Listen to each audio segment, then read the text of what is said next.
जय हिंद दोस्तों, मैं हूं आपका दोस्त केबी और डेली करंट अफेयर्स के एक नए वीडियो में आप सभी का स्वागत है।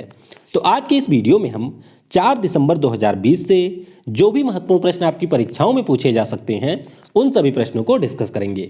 तो आइए इस वीडियो की शुरुआत करते हैं। पहला प्रश्न है, प्रत्येक वर्ष अंतर्राष्ट्रीय दिव्यांगजन दिवस यानी कि international day of disabled persons कब मनाया जाता है? तो ये दिवस आपका होता है 3 दिसंबर को, यानी कि इस प्रश्न का ऑप्शन सी करेक्ट होगा।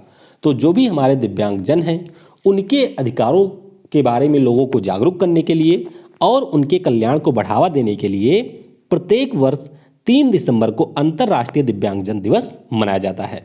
और संयुक्त राष्ट्र महासभा के द्वारा वर्ष 1992 में इसको मनाए जाने की घोषणा की गई थी। थीम आपके लिए महत्वपूर्ण है, तो ध्यान रखिएगा, इस बार की थीम है not all disabilities are visible, यानी कि जो सभी हमारी डिसेबिलिटीज होती हैं वह हमेशा विजिबल नहीं होती हैं। और आप एक दिवस के बारे में ध्यान रखेंगे जो कि है international day for the abolition of slavery, यानी कि दास्ता के उन्मूलन के लिए अंतर्राष्ट्रीय दिवस, और ये अभी मनाया गया है 2 दिसंबर को। तो इस दिवस के बारे में भी आपको याद रखना है। इस वीडियो की जो पीडीएफ है वह आपको मिल जाएगी टेलीग्राम के ऊपर। तो टेलीग्राम पर आप सर्च करेंगे केवी गुरुजी, जहां से आप इसके डिटेल पीडीएफ को डाउनलोड कर सकते हैं।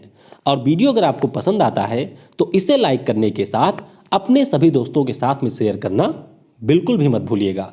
और कल भी मैंने आपको बताया था कि अगर आपको आरआरबी एनटीपीसी का एग्जाम देना है तो आप सभी लोगों को कम से कम एक बार 2016 में जो आरआरबी एनटीपीसी के एग्जाम हुए थे उनके पेपरों को अच्छे से देख लेना है, क्योंकि पेपर को देखने के बाद में ही आप समझ पाएंगे कि किस प्रकार के प्रश्न पूछे गए हैं और किस प्रकार से आपको तैयारी करनी है। क्योंकि YouTube के ऊपर इस समय पूरा या फिर जो भी अन्य ऑनलाइन प्लेटफॉर्म है वहाँ पर आरआरबी एनटीपीसी के नाम पर कुछ भी दिया जा रहा है। तो ये आपकी जिम्मेदारी है कि अगर आपको इस परीक्षा में सफल होना है तो फिर आप अच्छे से पेपर देख लें, जिससे आपको देखते ही आइडिया हो जाए कि किस कंटेंट को आपको पढ़ना है या फिर किस कंटेंट को आपको छोड़ना है। बाकी ये वीडियो अगर आपको पसंद आता है तो इसे लाइक करने के साथ अपने सभी दोस्तों से शेयर करना बिल्कुल भी मत भूलिएगा। अगला प्रश्न है, दिसंबर 2020 में किस देश ने अपने सार्वजनिक क्षेत्र को कार्बन न्यूट्रल बनाने की घोषणा कर दी है? यानी कि जो वहाँ पर सरकार का पूरा इंडस्ट्री है उसको कार्बन न्यूट्रल बनाने की घोषणा की है। तो ये घोषणा कर दी गई है न्यूजीलैंड देश के द्वारा, यानी कि इस प्रश्न का ऑप्शन डी करेक्ट होगा। तो न्यूजीलैंड की पीएम कौन है? तो यहाँ की पीएम का नाम है जैकिंडा अर्दन।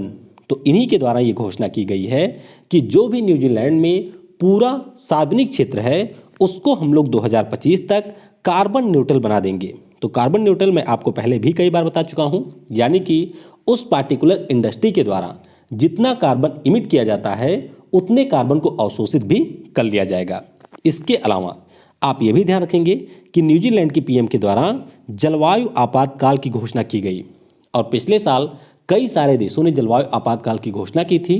तो अब न्यूजीलैंड भी उन 32 देशों की सूची में शामिल हो गया है जिन्होंने जलवायु आपातकाल की घोषणा की हुई है। न्यूजीलैंड की बात हुई है तो इसकी राजधानी आपको वेलिंगटन में मिल जाएगी। मुद्रा यहाँ का है डॉलर, और पीएम अभी बनी है जैकिंडा अर्दन दूसरी बार। और आपको एक नाम ध्यान रखना है जो कि है प्रियंका राधाकृष्णन का।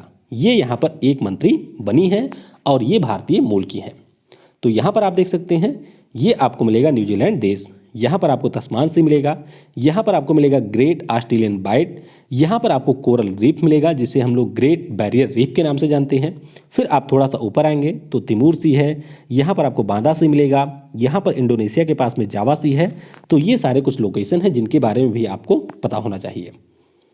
अगला प्रश्न है, वर्ष 2021 के गणतंत्र दिवस समारोह में भारत द्वारा किस नेता को मुख्य अतिथि के रूप में आमंत्रित किए जाने की योजना है?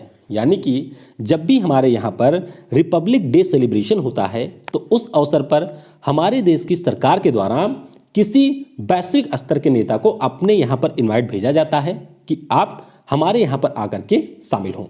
तो पिछले साल आपको याद ही होगा, यानी कि 2019 में दक्षिण अफ्रीका के जो थे सिरिल रामापोसा वह यहाँ पर आए हुए थे। उसके बाद में पिछले साल आए थे, इस साल आए थे ब्राज़ील के राष्ट्रपति जेयर बोल्सोनारो, और अब 2021 के लिए ब्रिटेन के जो पीएम है बोरिस जॉनसन, इन्हें इनवाइट किए जाने की योजना है। तो इस प्रश्न का ऑप्शन बी करेक्ट होगा। काफ़ी ज़्यादा महत्वपूर्ण प्रश्न है, तो इसके बारे में आप ध्यान रखेंगे। बाकी अगर हम लोग बात करते हैं, इससे पहले ब्रिटेन का कौन सा पीएम हमारे यहाँ पर आया था, तो जॉन फ्रेजर। ये हमारे 1993 में जब रिपब्लिक डे मनाया गया था, तो उस अवसर पर मुख्य अतिथि के रूप में शामिल हुए थे। तो फिलहाल के लिए आप ध्यान रखेंगे कि बोरिस जॉनसन इस साल यानी कि 2021 में आने वाले हैं। अगला प्रश्न है, किस तेल कंपनी के द्वारा भारत का पहला विश्व स्तरीय premium grade petrol octane 100 launch किया गया? तो ऑक्टेन नंबर के बारे में आप सभी ने पढ़ा होगा। क्या होता है ऑक्टेन नंबर? तो मुख्य रूप से जो ऑक्टेन नंबर होता है, अगर वह किसी ईंधन का ज़्यादा होता है तो उस स्थिति में जो नॉक आपको मिलता है, यानी कि जो इंजन से आपको आवाज़ मिलती है, उसमें कमी देखने को मिलती है। मतलब क्या हुआ, यानी कि अगर आपके पास में कोई ऐसा ईंधन है जिसका ऑक्टेन नंबर ज़्यादा है, तो उस स्थिति में अपस्फोटन की जो प्रक्रिया होती है इंजन में, वह आपको कम मिलेगी, यानी कि नॉक आपको उसमें नहीं मिलेगा। तो ध्यान रखिएगा, अभी हमारे यहाँ की जो IOCL कंपनी है, इसके द्वारा भारत के पहले विश्व स्तरीय प्रीमियम ग्रेड पेट्रोल जिसका ऑक्टेन नंबर 100 है, इसको लॉन्च किया गया है। तो इस प्रश्न का ऑप्शन ए करेक्ट होगा। अब यहाँ से आप 2-3 चीज़ें और ध्यान रखेंगे। पहली चीज़ तो आप ये ध्यान रखेंगे कि इंडियन ऑयल कॉरपोरेशन की जो उत्तर प्रदेश की मथुरा में रिफाइनरी है, उसके द्वारा इस पेट्रोल को निर्मित किया गया है। उसके बाद में आप ये ध्यान रखेंगे कि जो हमारे केंद्रीय पेट्रोलियम और प्राकृतिक गैस मंत्री हैं धर्मेंद्र प्रधान जी, उनके द्वारा XP 100 ब्रांड के नाम से इसको लॉन्च किया गया है। तो ब्रांड भी आपसे पूछा जा सकता है। और आप ध्यान रखेंगे कि America, Germany, Greece, Indonesia, Israel, Malaysia के बाद में भारत दुनिया का 7वां ऐसा देश बना है जिसके द्वारा यहाँ पर प्रीमियम ग्रेड पेट्रोल जिसका ऑक्टेन नंबर 100 है, इसको लॉन्च किया गया है।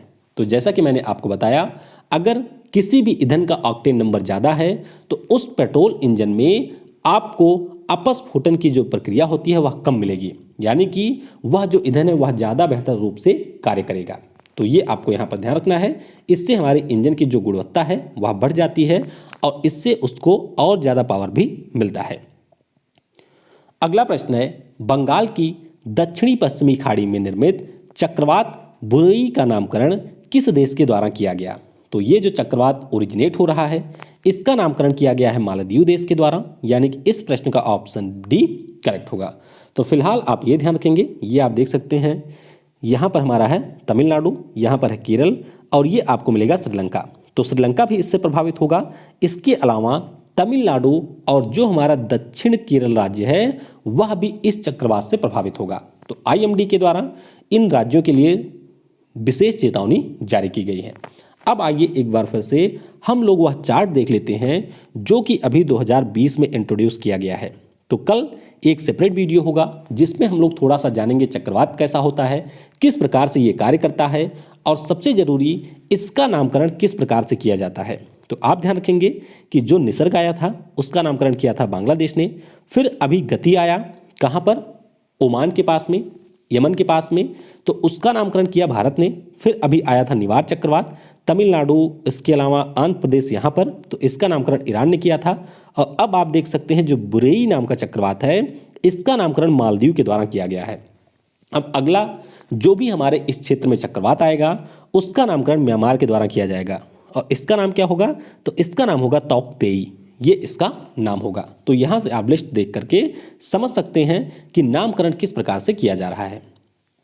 अगला प्रश्न है, 9वें अंतर्राष्ट्रीय सैंड आर्ट महोत्सव का आयोजन किस राज्य में किया जाएगा?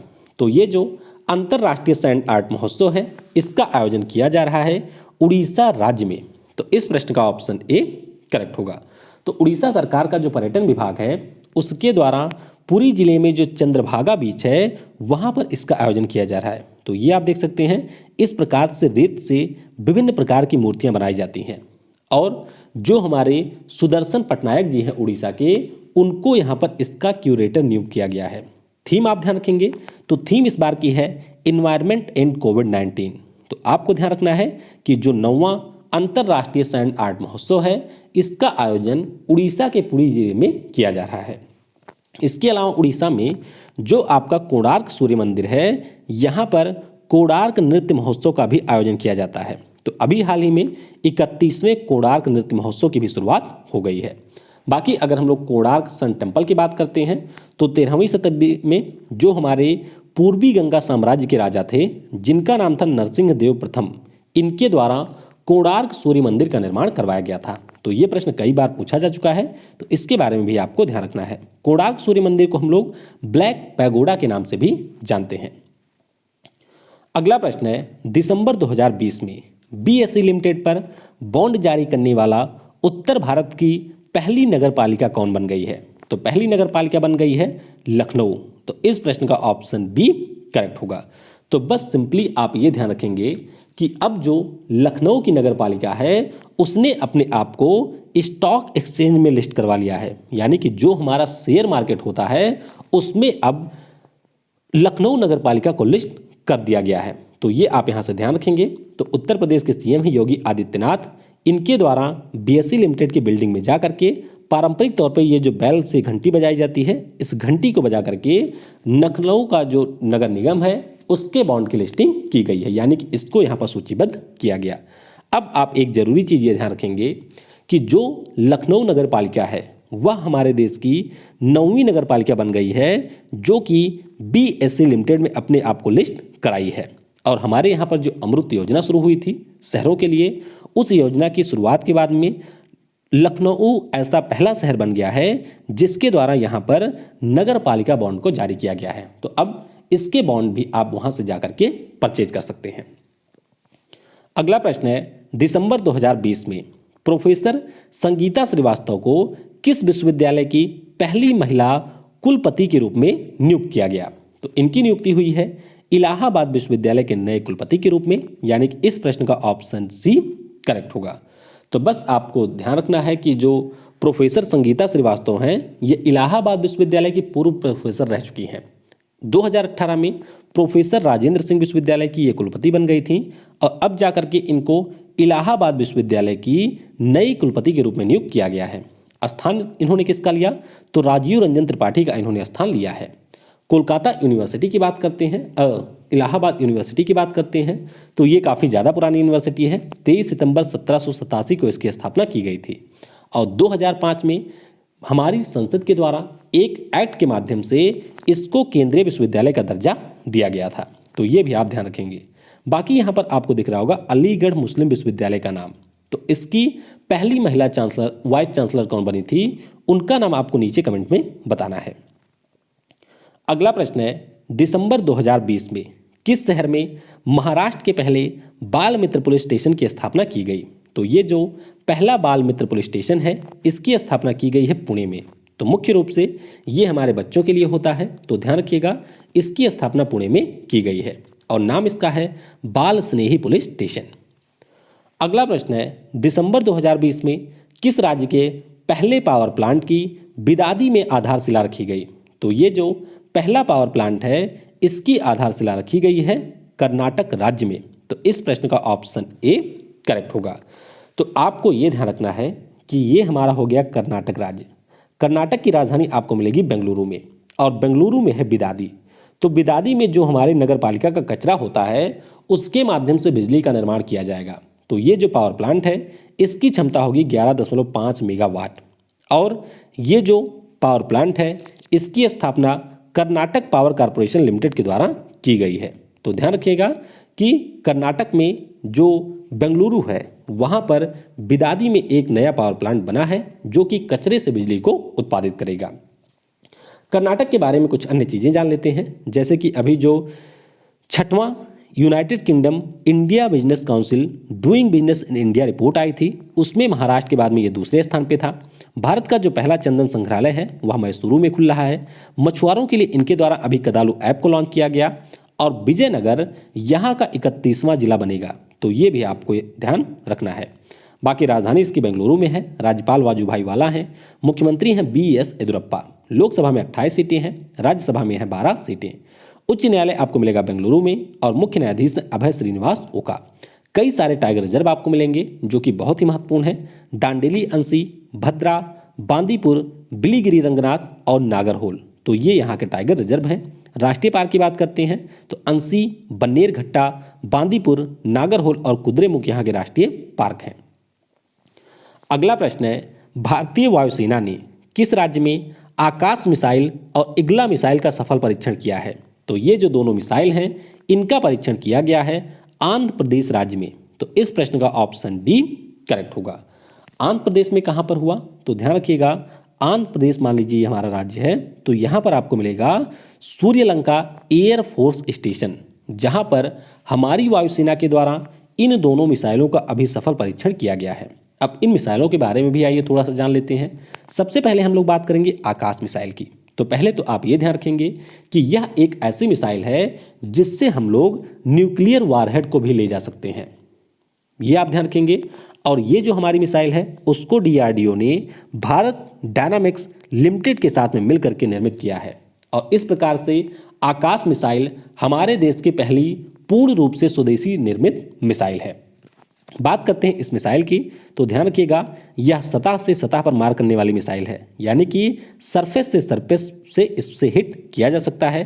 2.5 मैक की इसकी स्पीड है और 30 किलोमीटर दूर लक्ष्य को ये आसानी के साथ में भेज सकती है। बात करते हैं इग्ला मिसाइल की, तो ध्यान रखिएगा यह रूस के द्वारा निर्मित एक मिसाइल है जो कि हमारे सरफेस से एयर में मार कर सकती है। ये आप ध्यान रखेंगे इग्ला मिसाइल के बारे में। तो अभी इन दोनों का परीक्षण भारतीय वायुसेना के द्वारा आंध्र प्रदेश में किया गया। आंध्र प्रदेश की बात करें तो राजधानी अमरावती में है, राज्यपाल हैं बीबी हरिचंदन, मुख्यमंत्री यहाँ के हैं जगन मोहन रेड्डी, उच्च न्यायालय आपको अमरावती में मिलेगा और मुख्य न्यायाधीश यहाँ के हैं जेके माहेश्वरी। टाइगर रिजर्व आपको एक मिलेगा जिसका नाम है नागार्जुन सागर श्री सलैम टाइगर रिजर्व। अगला प्रश्न है, एमडीएच कंपनी के मालिक धर्मपाल गुलाटी, जिनका अभी हाल ही में निधन हो गया, इनमें से इनको किस अवार्ड से सम्मानित किया गया था? तो ये सम्मानित किए गए थे भारत के तीसरे सर्वोच्च नागरिक सम्मान, जिसे हम लोग पद्म भूषण के नाम से जानते हैं। तो इस प्रश्न का ऑप्शन सी करेक्ट होगा। तो बस आप ये ध्यान रखिएगा कि एमडीएच कंपनी के ये मालिक थे, नाम था इनका धर्मपाल गुलाटी जी। इनको हम लोग मसालों के शहंशाह के नाम से भी जानते थे। दालाजी भी इनका एक उपनाम था और महाशय जी, तो ये इनके कुछ प्रमुख उपनाम थे। उपनाम से भी कई बार प्रश्न पूछ लिए जाते हैं, तो ध्यान रखिएगा इनके उपनाम थे मसाला किंग, दालाजी और महाशय जी। तो अभी धर्मपाल गुलाटी जी का 97 ईयर की एज में निधन हुआ है। अब आइए कुछ अन्य चीज़ों को भी जान लेते हैं। अभी आपको याद होगा कि 1 दिसंबर को हमारे यहाँ पर विश्व एड्स दिवस मनाया गया। तो मध्य प्रदेश की सरकार ने ये घोषणा कर दी है कि 2030 तक अपने राज्य से हम लोग एड्स को पूरी तरीके से समाप्त कर देंगे। तो इसमें इन्होंने नई बात क्या की है?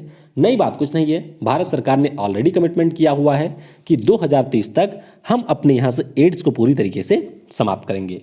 हाल ही में इंडोनेशिया नाम का जो देश है, यहाँ के माउंट इली लेवोटोलोक नाम का जो ज्वालामुखी है, इसमें विस्फोट हो गया है। गोवा राज्य की सरकार ने जो आपके इलेक्ट्रिसिटी के बकाये बिल हैं उनके निपटान के लिए one time electricity bill settlement scheme की शुरुआत की है।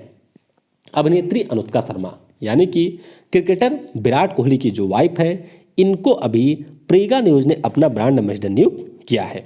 और असम राज्य की सरकार ने फाइनली जाकर के अरुणोदय स्कीम को लॉन्च कर दिया है। तो ये स्कीम हम लोग 2 बार पहले भी डिस्कस कर चुके हैं। ध्यान रखिएगा इसके अंतर्गत जो भी हमारे गरीब लोग हैं उनको 830 रुपये प्रतिमाह दिए जाएंगे। तो ये है अरुणोदय स्कीम, जिसे असम की सरकार ने अभी शुरू किया है। कल मैंने आपसे पूछा था कि जो 36वां आसियान समिट था, इसका आयोजन कहाँ पर किया गया था? तो वियतनाम 2020 के लिए आसियान का अध्यक्ष देश है, तो यहीं पर इसका आयोजन किया गया था। थीम क्या रही? तो थीम इसकी रही थी कोहेसिव एंड रिस्पॉन्सिव आसियान। तो ये इसकी रही थी थीम। आज की वीडियो से आपके लिए प्रश्न है, 16 जनवरी 2020 को भारतीय तटरक्षक दल ने किस देश के साथ सहयोग काजिन नामक सैन्य अभ्यास का आयोजन किया था? तो इसका उत्तर आपको नीचे कमेंट में बताना है। बाकी वीडियो आपको कैसा लगा ये आप नीचे कमेंट में बता सकते हैं। आज आपको वैसे 3 वीडियो मिलने वाली है। सबसे पहले 10 बजे हम लोग जो हमारा रिवीजन चल रहा है उसके तीसरे पार्ट को डिस्कस करेंगे। शाम को इस चैनल पर आपको पिछले 1 वर्ष के जो भी महत्वपूर्ण शिखर सम्मेलन हुए हैं उनकी वीडियो मिल जाएगी। और रात को आपको जो भी हमारे अंतर्राष्ट्रीय संगठन हैं, उनके अध्यक्ष हैं या फिर उनके मुख्यालय हैं, उनकी एक वीडियो मिलेगी। तो सारे वीडियो आपके लिए महत्वपूर्ण होंगे। जो वीडियो आप चाहें उसको आप यहाँ पर देख भी सकते हैं। Thanks for watching. जय हिंद, जय भारत, और सबसे जरूरी, पढ़ेगा भारत तो बढ़ेगा भारत।